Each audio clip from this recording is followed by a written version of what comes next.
प्राचीन काल में एक गुरु थे जो अपने शिष्यों को बहुत अपनी शिक्षाएं दिया करते थे। उसमें से कुछ शिष्य ऐसे थे जिन्हें कितनी भी शिक्षा दी जाती थी तो उनके समझ में कुछ आता नहीं था। एक दिन ऐसा ही हुआ, जब अपने ध्यान में लीन थे तब एक शिष्य उनके निकट पहुंचा और उसने प्रश्न किया कि गुरुजी, मुझे ये बताइए कि भगवान को प्राप्त करने में इतना विघ्न क्यों लगता है, यानी भगवान की प्राप्ति इतनी आसानी से क्यों नहीं हो जाती। जैसे सारी चीज़ें हम सोचते हैं और हमें मिल जाती हैं, भगवान ऐसे क्यों नहीं मिलते। तब गुरुजी ने बोला, इस शिष्य को शायद इस तरीके से कुछ समझ में नहीं आएगा, कुछ प्रैक्टिकल करके दिखाना पड़ेगा। ऐसा सोचकर वो उसे एक नदी के किनारे ले गए। तब उन्होंने क्या किया, अपने शिष्य को उठाकर उस नदी में डुबो दिया। जब वो शिष्य जो है पानी में छटपटाने लगा, अर्थात उसे श्वास लेने के लिए अपनी गर्दन बाहर निकालने के लिए बोलने लगा अपने वो कि मुझे छोड़िए, मुझे बचाइए।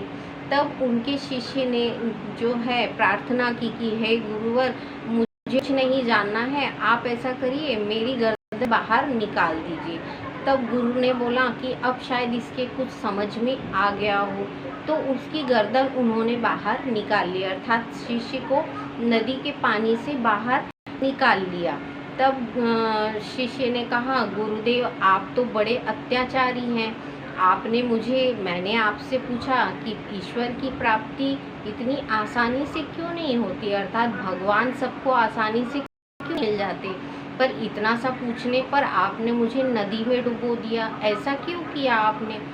तब गुरुजी बोले कि आप जो है वो इस बात को समझ ही नहीं रहे हैं कि जब हम किसी चीज़ के लिए लगते हैं, जब हम अपने तैयार होते हैं अंतः आत्मा से, जब हम अपनी आत्मा से अपने आप को तैयार करते हैं भगवान की प्राप्ति के लिए, तब हमें वो परमेश्वर प्राप्त होते हैं। जब हम किसी चीज़ के लिए अपने को तैयार ही नहीं कर रहे हैं, अर्थात अंतर आत्मा से हम परमेश्वर तक पहुंचने का साधन ही नहीं बना रहे हैं, तो वो परमेश्वर हमें कैसे मिलेंगे। में नदी के पानी में डुबोया है मैंने और तुम्हारा सिर अंदर पानी के कर दिया कि तुम एक भी सांस अंदर ना ले सको, तो तुम छटपटा रहे थे किस लिए कि तुम एक श्वास ले सको ताकि तुम जीवित रह सको। जब तुम बाहर निकले और तुम्हें श्वास मिलना शुरू हुई, तब तुम्हें जीवन का मूल्य समझ में आया कि तुम्हारी श्वास यदि अंदर जाएगी तभी तुम जीवित रह सकोगे। उसी प्रकार परमात्मा है, उसी प्रकार ईश्वर है। जब तक हम अंतःकरण से परमेश्वर की प्राप्ति के लिए छटपटाते नहीं हैं, अर्थात हम अपनी अंतर आत्मा को जब तक परमेश्वर में विलीन करने के लिए तैयार नहीं होते हैं, तब तक परमेश्वर हमें प्राप्त नहीं होते हैं। देखिए, प्रकृति के कुछ ऐसे नियम होते हैं।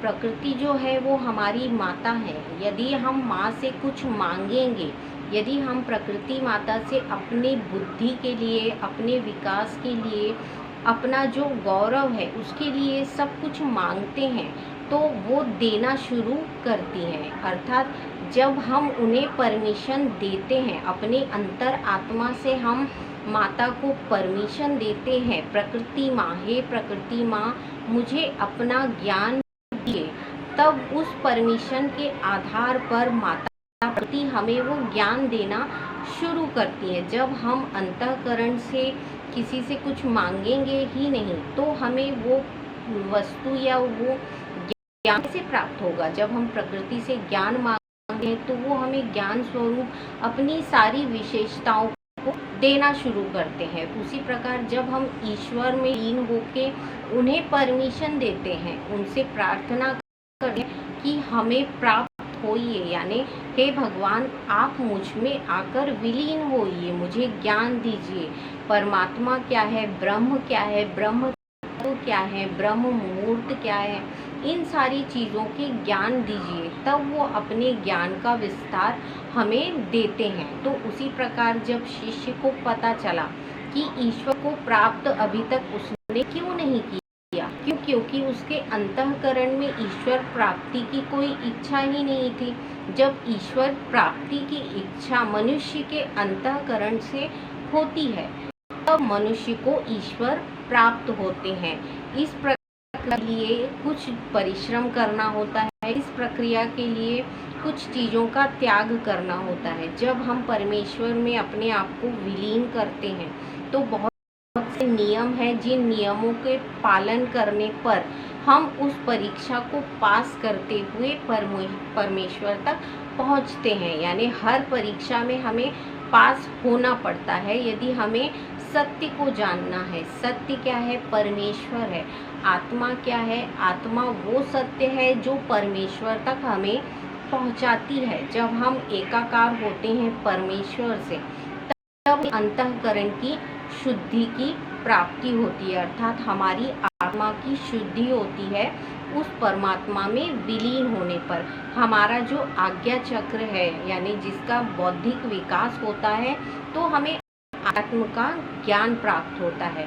तो यही जाना एक शिष्य ने अपने गुरु के द्वारा कि किस प्रकार हम ईश्वर को पाने के लिए अपने अंतःकरण को पहले शुद्ध करें, उसके बाद ही हम एकाकार हो सकते हैं परमेश्वर से, अर्थात अपने ईश्वर से भक्ति द्वारा एकाकार होना, या फिर कर्म योग के द्वारा एकाकार होना, या फिर योग साधना के द्वारा एकाकार हो सकते हैं। हम बताए हैं ये 3 गुण हैं जिनके द्वारा हम परमेश्वर तक पहुंच सकते हैं, और वो हमें अपना ज्ञान देते हैं, हमें आध्यात्मिकता का ज्ञान प्रदान करते हैं। तो यही कहानी का जो सार है, यदि परमेश्वर को पाना है, ईश्वर को पाना है, तो अपने अंतःकरण अर्थात आत्मा से उन्हें पुकारना शुरू करिए। तब परमेश्वर आप में विलीन होना शुरू करेंगे और आपको ज्ञान देना शुरू करेंगे। इससे आपके जीवन का विकास होगा, इससे आपके जीवन में लक्ष्य प्राप्त होगा। यही ज्ञान है आध्यात्मिकता का।